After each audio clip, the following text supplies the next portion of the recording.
Le chrétien n'a pas de lien avec ceux qui vivent selon le monde ou dans le monde, selon Éphésiens 2:3.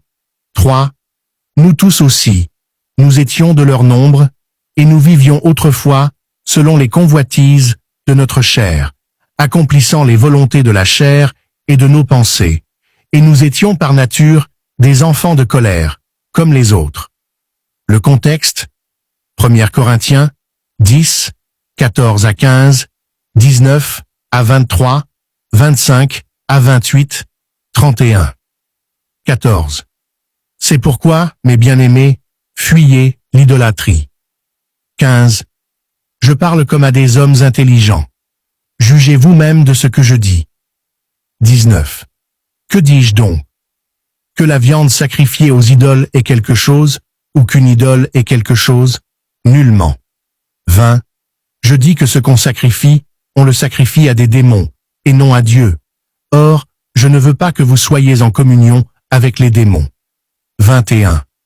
Vous ne pouvez boire la coupe du Seigneur et la coupe des démons.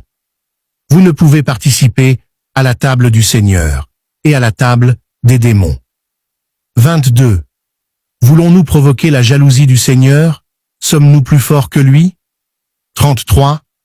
Tout est permis, mais tout n'est pas utile.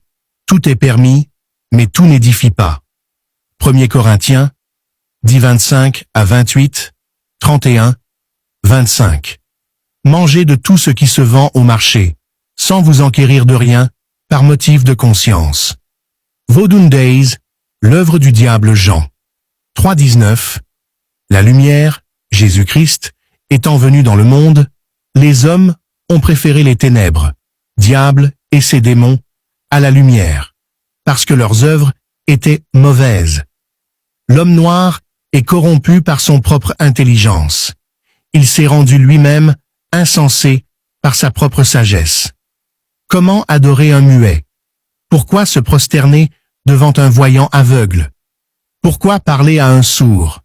Est-ce l'homme est dépourvu à ce point d'intelligence? Je coupe moi-même de bois.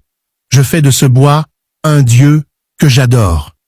Je pars acheter au marché de moutons. Je confectionne de ciment avec son sang pour en faire une statuette, puis je m'incline devant lui et le célèbre. Je suis né voir les arbres. Je ne connais comment le vent est devenu le vent. Je n'ai jamais eu la connaissance de comment la mer a été créée. Les animaux, je suis né les voir. Cependant, j'appelle ce qu'on fabrique et déplace au quotidien. Un soi-disant Dieu, Vodun, devant moi, qu'un ancêtre. Est-ce que je vais bien? Je vois bouger au moins des arbres, mais ce que j'adore étant toujours immobile, je l'appelle Dieu. Mentalement, n'aurais-je pas un problème? Il est écrit, Jean 4h22. Vous adorez ce que vous ne connaissez pas. C'est tout à fait vrai. Beaucoup suivent cette culture par contraindre, par envie, par passion, sans savoir réellement ce que signifie adorer un Dieu étranger et ce qu'ils adorent. Je vous le dis en vérité, vos dieux, Sakpata, Dan, Tolegba, Doudoua, Mamiwata, Ebieso, sont des idoles. Ce sont des dieux qui ne peuvent avec certitude prédire l'avenir.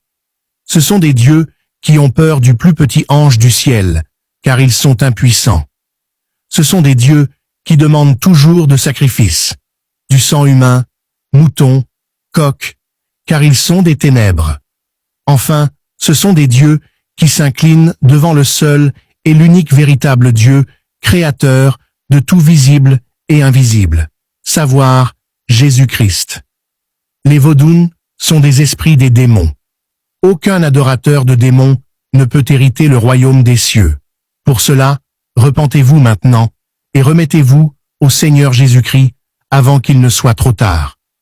Que ceux qui ont des oreilles entendent et sachent que tout passera sauf la parole de Dieu et l'enlèvement suivi de l'enfer.